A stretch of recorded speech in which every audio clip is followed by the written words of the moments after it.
Bonjour, bienvenue à Rennes.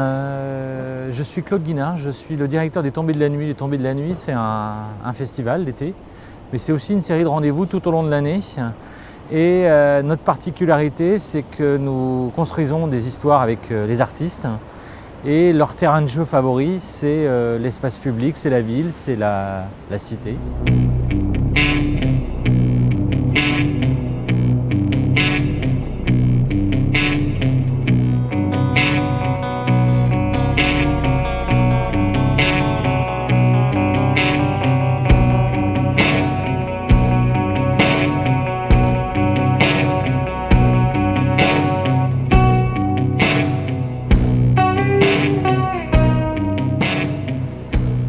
Pour la petite histoire, nous sommes ici sur un site en plein cœur de ville, là où on a vécu un événement marquant dans l'histoire un peu des Tombées de la Nuit, puisque nous avions accueilli Les Veilleurs, qui est un spectacle et une proposition imaginée par la chorégraphe Joanne Layton.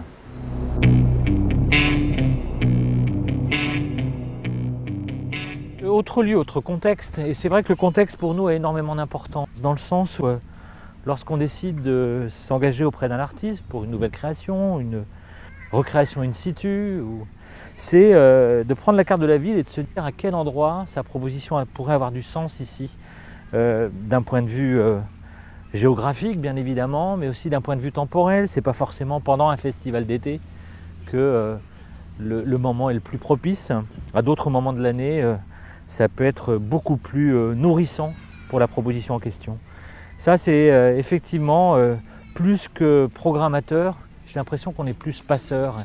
Et c'est cette dimension-là qui nous intéresse.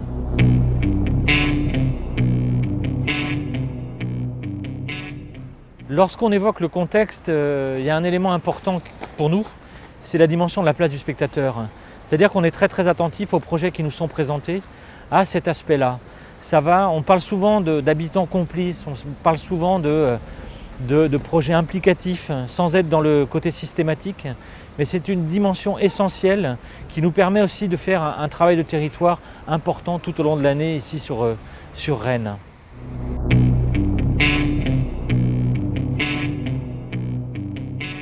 Bien, notre petit tour de Rennes se termine. C'est l'occasion aussi de dire que la chance qu'on a et le côté précieux d'être dans le réseau in situ, d'être au croisement d'esthétiques venant d'horizons très différents, de démarches, d'approches artistiques. Et ça, c'est vraiment essentiel pour notre projet, pour son développement, et puis pour faire découvrir des œuvres différentes, encore une fois avec d'autres approches, toujours avec cette envie de jouer avec la ville qui nous anime depuis plusieurs années maintenant. Donc écoutez, je vous dis à bientôt et puis vous êtes les bienvenus. Ciao.